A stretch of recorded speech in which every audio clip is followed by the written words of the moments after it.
नमस्कार, मैं खुशबू सिंह और आप देख रहे हैं यूपी लाइव टीवी। और आज जो हमारे साथ बात करने के लिए इस वक्त हमारे साथ मौजूद हैं, उनके बारे में पहले मैं बता दूं। उनका नाम है देवकीनंद मिश्रा जी, जो हमारा वीडियो देख रहे हैं या जो भी हमारे फील्ड जर्नलिज्म से जुड़े हैं वो जानते होंगे कि एक वरिष्ठ पत्रकार रहे। उन्होंने अपनी ज़िंदगी के कई साल इस फील्ड को दे दिया। उसके बाद चुनाव प्रबंधन के तौर पे ये आए सबके सामने, या फिर कहें कि उन्होंने अपना एक काम जो है, एक वक्त जो है इस फील्ड में भी देना शुरू किया। और जैसे कि उन्होंने पत्रकारिता में अपना एक नाम बनाया, वैसे ही इस फील्ड में बनाया। इसको लेकर भी मेरे मन में कई सवाल है कि आखिर चुनाव प्रबंधन क्या है, आगे क्या भविष्य है। खैर, देवकीनंद मिश्रा जी इस वक्त हमारे साथ है, जिन्होंने बंगाल चुनाव की बात करें तो 10 कैंडिडेट इनके पास थे, जिसमें से 8 जीते। यूपी विधानसभा चुनाव की बात करें तो इनके पास दर्जनों कैंडिडेट थे।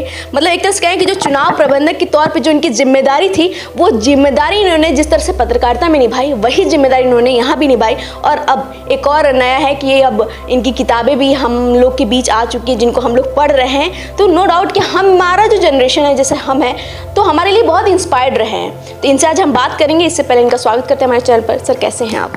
धन्यवाद सर, आपने इतना टाइम पत्रकारिता को दे दिया और फिर आप चुनाव प्रबंधन के तौर पे उतरे।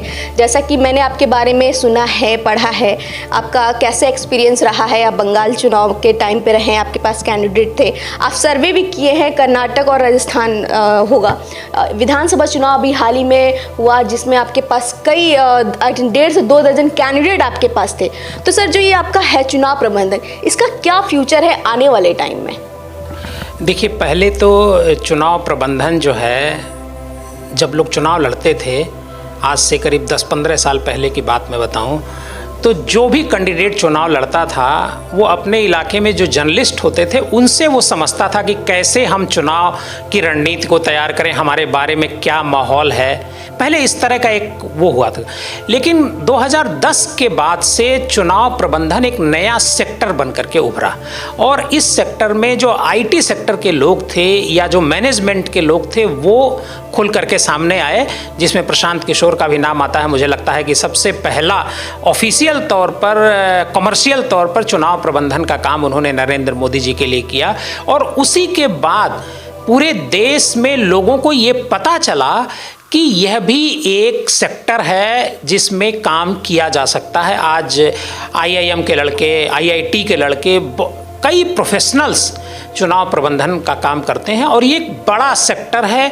ये मुझे लगता है कि अगर आप देखिए तो साल में कम से कम 5,000 करोड़ की ये इंडस्ट्री है और बहुत बड़ी इंडस्ट्री है। तो हम लोगों को लगा, मुझे व्यक्तिगत तौर पर ये लगा कि मैं एक जर्नलिस्ट हूँ, और जर्नलिस्ट 2021 में जब मैंने एक तरीके से सहारा का मैं हेड था, मैं रिजाइन किया, उसी समय से मेरे दिमाग में था कि मैं इलेक्शन मैनेजमेंट का काम करूँगा। और फिर इसके अध्ययन मैंने शुरू किया, और अध्ययन करने के बाद मैंने प्रशांत किशोर को भी पढ़ा, देखा और समझा, और लोगों को भी देखा समझा, और फिर मैं अपना पुराना अनुभव भी इसमें लेकर के आया।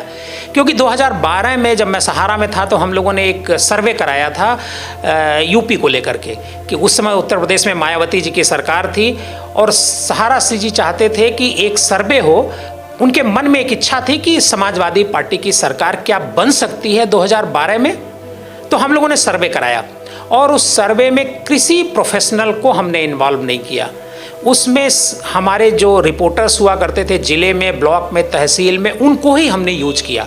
और उसके बाद जो हमने एक फॉर्मेट बनाया, हम लोगों ने, हमारी पूरी टीम थी, उस फॉर्मेट को बना करके जगह जगह फॉर्म भेजे गए, फॉर्म फिल कराए गए, फॉर्म फिल करके मैनुअल फॉर्म हम लोगों के पास आए। फिर उसको कंप्यूटर में फीड किया गया, एक सॉफ्टवेयर के जरिए उसके रिजल्ट निकाले गए। जब रिजल्ट निकला तो बड़ा चौंकाने वाला नतीजा आया। जब रिजल्ट निकला तो ये हुआ कि समाजवादी पार्टी तो करीब 225 सीट के आसपास जीत सकती है।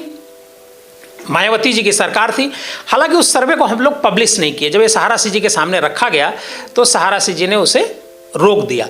लेकिन इतना पता चल गया कि समाजवादी पार्टी की सरकार आ रही है, और शायद सहारा श्री जी ने ये बात मुलायम सिंह यादव जी को भी बताई। तो मुलायम सिंह यादव जी बड़ा खुश हुए, और सेम नतीजा ये जब रिजल्ट 2012 का आया तो उसमें यही आया कि समाजवादी पार्टी 200 से ज़्यादा सीटें, करीब 215 या 16 सीटें जीती थी। तो मतलब वो सर्वे था 100% एक्यूरेसी का सर्वे था, वो हम लोगों ने खुद ऑर्गेनाइज किया था और उसमें सारे कोई प्रोफेशनल नहीं था, जर्नलिस्ट था, केवल जर्नलिस्ट लोग थे, मतलब हम लोग थे और हमारी जो पूरी टीम थी, जो तहसील ब्लॉक में हमारे संवाददाता जो काम करते हैं, उन्होंने ये सर्वे घर घर जा करके किया था। जी सर, जैसे कि आपने बताया कि आपने जो ये सर्वे किया हुआ था एक पत्रकार के तौर पे, और जो भी लोग थे वो पत्रकार ही थे, एक टीम थी, और उस टाइम सपा कोई छोटा मोटा पार्टी नहीं, क्योंकि हमारे पूर्व मुख्यमंत्री रह चुके हैं स्वर्गीय मुलायम सिंह यादव जी, तो अब वो भी थे, तो उस टाइम का वो सर्वे आसान है। लेकिन क्या जैसे आप हैं या फिर प्रशांत किशोर जी हैं, कोई किसी एक इंसान को जो आपका काम है उससे क्या जिता सकते हैं? क्योंकि वो तो नामचीन थे, वो नोन है, एक पार्टी का ब्रांड जुड़ा है, लेकिन जैसे किसी के साथ अगर पार्टी का नाम नहीं जुड़ा है, वो पर्सनल है, मतलब सिंगल पर्सन है, उसको उसमें ये कैसे काम करेगा सर? नहीं, देखिए क्या है कि कोई, पहली बात तो ये है कि जो भी इलेक्शन मैनेजमेंट का काम करते हैं लोग, जो भी इस प्रोफेशन से जुड़े हुए हैं, वो किसी न पार्टी को चुनाव जिता सकते हैं, चाहे मैं हूं, चाहे प्रशांत किशोर हैं या कोई भी हो, कोई किसी को चुनाव नहीं जिता सकता है। और मेरा ऐसा मानना है कि हमको इस तरह के दावे करने भी नहीं चाहिए। लेकिन चुनाव जब पहले क्या चुनाव होता था? पहले चुनाव होता था कि आप एक गांव में 4 लोगों को सेट कर लीजिए और 4 लोगों को अगर आपने फेवर में कर लिया तो आप पूरे गांव का वोट हासिल कर सकते थे, 50-60% वोट तो हासिल ही कर सकते थे। लेकिन अब समय बदल गया है। अब समय ये बदला है कि एक परिवार में अगर 5 मेंबर हैं तो 5 की विचारधारा अलग अलग है। तो जब 5 की विचारधारा अलग अलग है तो आपके पास एक परिवार में ही 5 लोगों को आपको हैंडल करना है, पूरे गांव को तो हैंडल करना ही करना है। मैनुअली ये हैंडल नहीं हो सकता है, इसीलिए इसमें टेक्नोलॉजी का प्रवेश कराया गया। इसी वजह से इसमें सोशल मीडिया की वक़्त बढ़ी, फ़ोन की वक़्त बढ़ी, और क्योंकि इतने सारे लोगों से एक साथ संपर्क नहीं कर सकते हैं। एक विधानसभा का अगर आप देखिए तो करीब 450 से 500 बूथ होते हैं, पूरे देश में 10 लाख बूथ हैं, 10 लाख बूथ हैं। तो 10 लाख बूथ तक कौन सी पार्टी का वर्कर है जो 10 लाख बूथ के इतने जो 68 करोड़ पिछली बार पोल हुआ है उतने लोगों तक कैसे पहुंच सकता है? नहीं पहुंच सकता है। तब इसमें टेक्नोलॉजी का इस्तेमाल किया गया, और जो भी लोग चुनाव प्रबंधन करते हैं, चाहे मैं करूं या कोई भी कर रहा हो, उनका पहला फोकस ये रहता है कि हम क्या क्या चुनाव में गलतियां, जो चुनाव जो लड़ने वाले लोग होते हैं, कैंडिडेट होते हैं, चूंकि वो तो पब्लिक फिगर हैं। जब पब्लिक फिगर कोई होता है तो पब्लिक के बीच फोकस रहता है, उस पर हर व्यक्ति की नज़र रहती है, और जो भी वर्कर होता है, हर वर्कर चाहता है कि उससे मुलाकात करें। तो उसके पास टाइम नहीं होता है। जब उसके पास टाइम नहीं होता है तो बाकी मैनेजमेंट का काम कौन करेगा?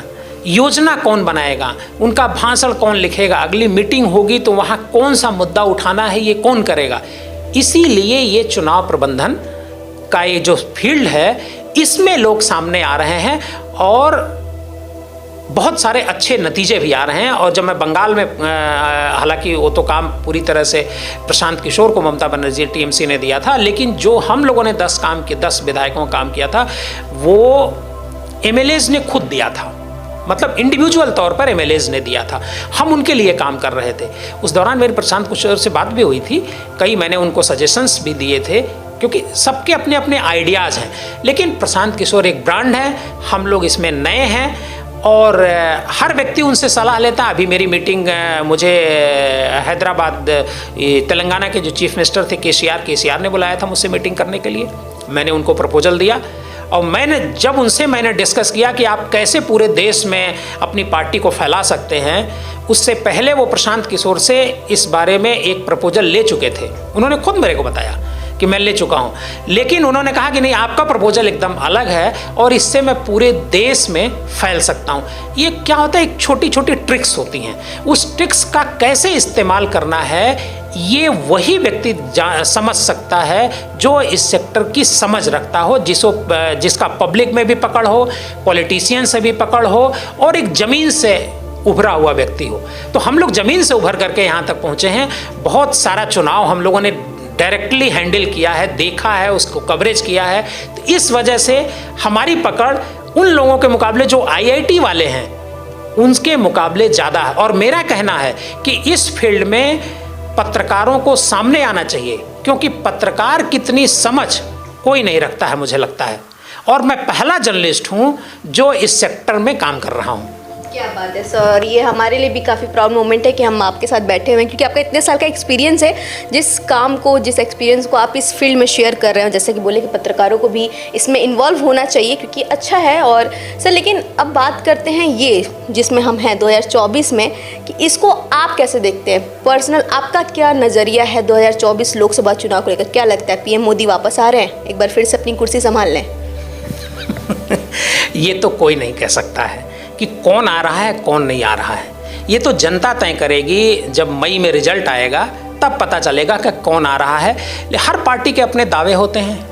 मोदी जी ने संसद में कहा कि शुरू में कहा कि हमें पता चल गया था कि सपा आ रही है। नहीं, मैंने वो सर्वे कराया था, लेकिन आज की तारीख में जो सर्वे हो रहे हैं, जो लोग कर रहे हैं, बड़ी बड़ी कंपनियां इसमें जो इन्वॉल्व हैं, जो कर रही हैं, वो सर्वे आई थिंक कि मैनिपुलेटेड है। पार्टी देखिए, कोई भी जब देश हो या भारत हो या कोई भी देश हो, जितना महत्व सत्ता में बैठी पार्टी का होता है उतना ही महत्व अपोजिशन का होता है। पब्लिक की बात कौन उठाता है? पब्लिक की बात अपोजिशन हमेशा उठाता है। सत्ता पक्ष तो हमेशा डिफेंड करता है, बचाव करता है कि नहीं नहीं जो अपोजिशन कह रहा है वो गलत है। आज की तारीख में भी ऐसा ही हो रहा है। बात जहाँ तक 2024 के चुनाव की है, देखिए 2024 के चुनाव में इंडिया जो गठबंधन एक बन रहा है, जो एक शेप ले रहा था, हालांकि जिसका जो दूल्हा है वो कूद गया, दूसरी तरफ चला गया। मैं तो नीतीश कुमार जी को दूल्हा मानता हूँ उसका, क्योंकि उन्होंने इसकी शुरुआत करी थी और वो खुद ही दूल्हा गायब हो गया। तो अब बगैर दूल्हे के बाराती बचे हुए हैं। अब देखिए वो बाराती भी कितना इम्पैक्ट डाल पाते हैं मोदी में। देखिए मोदी जी के पास और बीजेपी के पास एक बड़ा प्रचार तंत्र है। मोदी जी के पास ताकत है। अब मैं किसी को पढ़ रहा था कि कांग्रेस के पास चुनाव लड़ने के लिए पैसे नहीं है। चुनाव तो पैसे से ही लड़ा जाता है, हर काम में पैसा लगता है। तो अगर कांग्रेस के पास पैसे नहीं हैं तो चुनाव कैसे लड़ेगी? वो अपनी बात कैसे पब्लिक तक पहुंचा पाएगी? दूसरा, एक जो फ्रंट लाइन मीडिया है, वो मीडिया भी राहुल गांधी को उतना प्रमुखता नहीं देता है जितना बीजेपी को देता है, मोदी जी को देता है। तो पब्लिक में जो परसेप्शन है वो थोड़ा सा इंडिया के बारे में सही तरीके से नहीं जा पा रहा है। लेकिन फिर भी मुझे लगता है कि फाइट जो है बहुत टफ है 2024 की, क्योंकि कुछ ऐसे स्टेट हैं जो पूरा बीजेपी का, अगर आप देखिए जो हिंदी पट्टी इलाका है वहाँ पर बीजेपी सबसे ज़्यादा सीटें जीती हुई है। बीजेपी की आज की तारीख में 303 सीटें हैं, 37.37% से ज़्यादा वोट है। लेकिन अगर कांग्रेस को भी आप देखिएगा तो कांग्रेस का जो वोट शेयर है वो 19.5% से ज़्यादा है, और 2014 के चुनाव में भी 19.5% रहा है। बीजेपी का वोट शेयर बढ़ा है 2014 और 19 के मुकाबले, 2014 से 19 के मुकाबले। लेकिन बीजेपी के 10 साल की एंटी इनकम्बेंसी है, बहुत सारे सवाल हैं, बेरोजगारी का मुद्दा है, महंगाई का मुद्दा है और बहुत सारे मुद्दे हैं। ये बीजेपी के लिए कहीं थोड़ा बहुत डेंट करते हैं। अगर बीजेपी का 5 क्या मैं तो कहूँगा 3 से 4% वोट अगर डेंट होता है, डेंट लगता है, तो बीजेपी के लिए मुश्किल होगी। लेकिन वहीं दूसरी तरफ बीजेपी हालांकि कोशिशें भी कर रही है। बीजेपी ने अभी देखा आपने कि जेडीयू को अपनी तरफ मिला लिया, जयंत चौधरी उनकी तरफ जा रहे हैं और बहुत सारे कांग्रेसी लोगों के नाम आ रहे हैं। कमलनाथ के बारे में ये चर्चा चल रही है कि कमलनाथ भी बीजेपी की तरफ जा रहे हैं, क्योंकि कांग्रेस ने उनको मध्य प्रदेश का चुनाव हारने के बाद किनारे कर दिया है। तो ऐसी बहुत सारी, अभी चुनाव में करीब 2 महीने का वक्त है, हालांकि 1 महीने के भीतर, आज हम 10 तारीख को बात कर रहे हैं, तो मुझे लगता है कि आज से ठीक 10 मार्च को चुनाव की अधिसूचना जारी हो जानी चाहिए। ये तो चुनाव आयोग को करना है, लेकिन 10 मार्च को मुझे लगता है चुनाव की अधिसूचना जारी हो जाएगी। तो 10 मार्च को जारी होगी और 15-16 मई तक रिजल्ट आ जाएगा। तो अभी वक्त है। लेकिन तैयारियां हर पार्टी ने शुरू कर दिया है और यूपी में राहुल गांधी जी 16 फरवरी को एंटर कर रहे हैं। करीब 10 दिन रहेंगे यहाँ पे, जिनका यात्रा चल रहा है भारत जोड़ो यात्रा, भारत जोड़ो नया यात्रा। इसमें अखिलेश यादव भी सपोर्ट कर, उन्होंने प्रॉपर अनाउंस किया हुआ है। इसको आप कैसे देखते हैं? क्या ये जो आप बोल रहे हैं कुछ परसेंटेज बढ़ने की चांसेस हैं यूपी में खासकर? देखिए, उत्तर प्रदेश की जहाँ तक बात है, उत्तर प्रदेश में राम मंदिर एक बड़ा मुद्दा है। हालांकि मैं थोड़ा इसको दूसरे नज़र से देख पा रहा हूं, क्योंकि मैं नीचे पब्लिक के बीच भी जाता हूं। 92 में जब अयोध्या में बाबरी ढांचा गिरा था, उस समय का उन्माद मुझे आज की तारीख में राम मंदिर को लेकर के नहीं दिखता है। राम सबकी आस्था के प्रतीक है, इसमें कहीं कोई दो राय नहीं है। लेकिन जहाँ तक उत्तर प्रदेश की बात है और 2024 की बात है, राहुल गांधी की न्याय यात्रा की बात है, तो राहुल गांधी की जो कांग्रेस है और समाजवादी पार्टी, इन दो के बीच समझौता है। बहुजन समाज पार्टी और समाजवादी पार्टी के बीच समझौता पिछली बार था। बहुजन समाज पार्टी और समाजवादी पार्टी के बीच जब समझौता हुआ था, तो ऊपर तो समझौता हो गया था, लेकिन नीचे के लेवल पर समझौता नहीं हुआ, जिसके कारण मात्र उनको 15 सीटें मिली। 10 बहुजन समाज पार्टी ने जीती थी और 5 समाजवादी पार्टी ने जीती थी। आज की तारीख में बहुजन समाज पार्टी का ये स्टैंड है कि वो अकेले चुनाव लड़ेंगे। अगर वो अकेले चुनाव लड़ती हैं तो मैं बिना किसी सर्वे को बता रहा हूं कि वो 0 पे रहेंगी। तो कोई भी पार्टी 10 से 0 पर तो नहीं जाना चाहेगी। स्वाभाविक सी बात है कि उनके मन में कोई दिमाग में कुछ न कुछ चल रहा होगा। अगर वो इंडिया गठबंधन के साथ आती, भाजपा के साथ जा नहीं सकती हैं, क्योंकि भाजपा के खिलाफ वो बोलती रहती हैं और उनकी जो आइडियोलॉजी है वो बीजेपी के पूरी तरह से खिलाफ है। अगर वो बीजेपी की बजाय इंडिया गठबंधन में जाती है, मतलब कांग्रेस के साथ जाती हैं, तो उत्तर प्रदेश में चुनाव के हालात कुछ और होंगे, क्योंकि 65 सीटें भारतीय जनता पार्टी ने 2019 में जीती थी और 2 सीटें बाद में उसने जीती, रामपुर और आजमगढ़। आज की तारीख में जो सिचुएशन है उसमें समाजवादी पार्टी और कांग्रेस मिलकर के लड़ती है, तो मुझे नहीं लगता है कि 10 से 15 सीट ये दोनों पार्टियां जीत पाएंगी। मतलब 10 से 15 सीट तक जीत सकती हैं, इससे ज़्यादा मुझे नहीं लगता है। लेकिन अगर यही बहुजन समाज पार्टी उनके गठबंधन में शामिल हो जाती है तो बीजेपी के लिए बहुत टफ फाइट होगी। जयंत चौधरी पश्चिमी उत्तर प्रदेश में कुछ नहीं कर पाएंगे। एक तरह से आप कह रहे हैं कि भैया अगर कुछ सीटें चाहिए तो गठबंधन कर लो, अभी भी मौका है। नहीं, मैं ये नहीं कह रहा हूँ, मैं ये बता रहा हूँ कि बहुजन समाज, देखिए मायावती जी बहुत ही डायनेमिक लीडर हैं और मैं ये जानता हूँ कि मायावती जी राजनीति की जितनी अच्छी समझ उत्तर प्रदेश के बारे में उनकी है, शायद आज की तारीख में किसी पॉलिटिशियन के उत्तर प्रदेश में नहीं है, किसी पॉलिटिशियन की नहीं है। उसकी वजह है कि मायावती, लोग कहते हैं कि मायावती जी घर में बंद है। मायावती जी 24 घंटे में जो भी समय उनके पास होता है वो फुल टाइम उत्तर प्रदेश की लोकसभा का चुनाव होता है तो लोकसभा का, विधानसभा का चुनाव होता है तो विधानसभा का, नगर पंचायत का चुनाव होता है, जिला पंचायत, कोई भी चुनाव होता है उसके बारे में वो अध्ययन करती हैं, रिसर्च करती हैं, उसके बाद वो काम करती हैं। दूसरी बात, आज की समाजवादी पार्टी का भी शायद बूथ लेवल पर संगठन ना हो, लेकिन बहुजन समाज पार्टी का संगठन जरूर है। तो इतना बड़ा संगठन लेकर के और इतनी समझ रखने वाली लेडी क्या 0 पर जाना चाहेंगी? मुझे नहीं लगता है कि कोई वो 0 पर जाना चाहती हैं। इस वजह से वो कुछ न कुछ सोच रही होंगी। अब वो किसके बारे में सोच रही होंगी मैं ये कह नहीं सकता हूँ, लेकिन मुझे लग रहा है कि मायावती के पास कोई विकल्प नहीं है इंडिया गठबंधन में जाने के अलावा।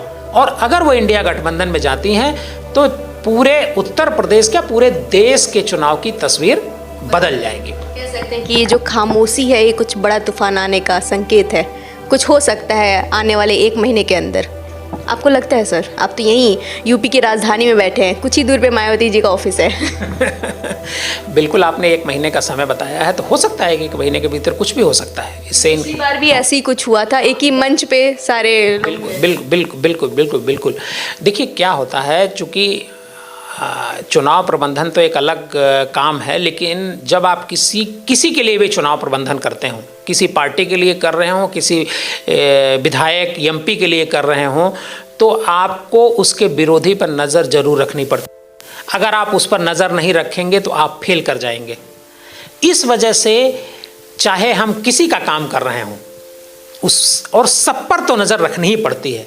तो मैं इतना पक्के तौर, यकीनी तौर पे मैं कह सकता हूँ कि मायावती जी का जो फैसला होगा वो राजनीति में, देश की राजनीति में एक नया भूचाल जरूर लाएगा 2024 के चुनाव में, जो भी हो।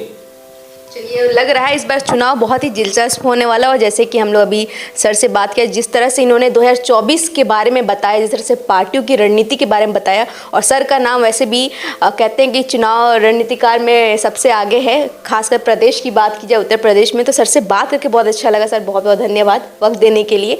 सर से जुड़े और भी अपडेट्स आपको यही मिलने वाले हैं, और सर के और भी मज़ेदार इंटरव्यूज़ इसी प्लेटफॉर्म पर मिलेंगे। तो बस बने रहिए हमारे साथ और देखते रहिए UP live TV. Camera person Raman के साथ मैं खुशबू सिंह, लखनऊ।